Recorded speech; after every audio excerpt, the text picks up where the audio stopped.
কিছুদিন আগে এই সরকারই বলছিল তারা $48 বিলিয়ন রিজার্ভ তৈরি করছে, এবং বাবা দেবার মতো একটা জিনিস কে দিয়েছে না দিয়েছে ইম্পর্টেন্ট না, বাট যখন ভালো হয়েছে অর্থনীতি, যখন ভালো হয় সরকারের একটা অবদান তো থাকে, অনেক সেক্টরের অবদান থাকে, বাট সরকারের একটা অবদান থাকে।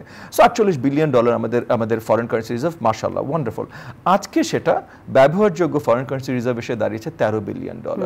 আজকেই বোধহয় সরকারি দলের মাননীয় সাধারণ সম্পাদক বলেছেন যে এটা খবর রাখার বিষয় না, $19-20 বিলিয়ন সবসময় থাকে, এই আজ থেকে 20 বছর আগে কত ছিল সেটা নিয়ে উনি প্রশ্ন উঠিয়েছেন। সো অর্থনৈতিক অবস্থান এখন আমাদের ভালো নেই, দ্রব্যমূল্যের দিকে তাকান, এখন আমরা ভালো নেই। সো আজ থেকে 5 বছর আগে কোথায় ছিলাম সেখান থেকে আজকে কোথায় আছি, এবং এখানে যেই ধারাবাহিকতায় যাচ্ছি এটা ভুলে গেলে চলবে না যে আজকে যে আমাদের অর্থনীতির যে অবস্থা, এইটা অক্টোবর নভেম্বরে আওয়ামী লীগের নেত্রী বলেছিলেন যে মার্চ মাসের মধ্যে দুর্ভিক্ষ আসতে পারে, উনারাই অগ্রিম ডাক দিয়েছিলেন। কেন ডাক দিয়েছিলেন এখন বুঝতে পারছি, কারণ এখন যে অর্থনীতির যে বাজে মন্দ অবস্থা আসছে, এখানেও যেন জনগণের কাছে তারা দেখাতে পারে দেখো দুর্ভিক্ষ বলেছিলাম, দুর্ভিক্ষ বাঁচিয়ে দিয়েছি, কত খারাপ হইতে পারতো, অত খারাপ তো নাই। আপনি সেদিন একটা বক্তব্যে বলছিলেন আওয়ামী লীগ সরকার যখনই থাকে তখনই নাকি দুর্ভিক্ষ আসে। মার্চ মাস তো চলে গেছে, কয়টা মানুষ না খেয়ে মারা গেছে।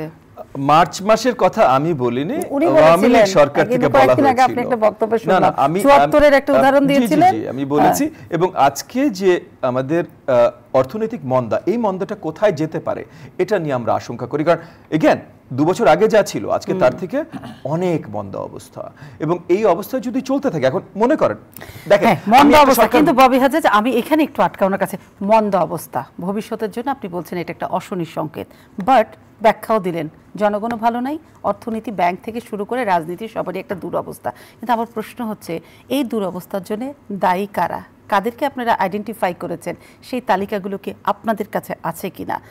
আপনি পারসন বলছেন? নো, আমি পারসন বলছি। এর জন্য দায়ী কারা? দায়ী আপনি মোটা দাগে বলবেন সরকার যারা পরিচালনা করছে। ব্যক্তিকে তো আমরা বলবো না, ব্যক্তি যদি সরকারের মধ্যে মানে একই সঙ্গে রিলেটেড থাকে তাহলে ওর দায় অবশ্যই সরকারকে নিতে হবে। তো সরকারি যদি দায় নিয়ে থাকে কিংবা দায়িত্ব নিয়ে থাকে, তো সেইখানে আপনারা কি করছেন? আপনারা কি শুধু বলছেন সরকার দায়ী, কিন্তু আপনাদের জায়গা থেকে আপনারা কি করছেন? লিফলেট বিতরণ করবেন, এটা নিশ্চয়ই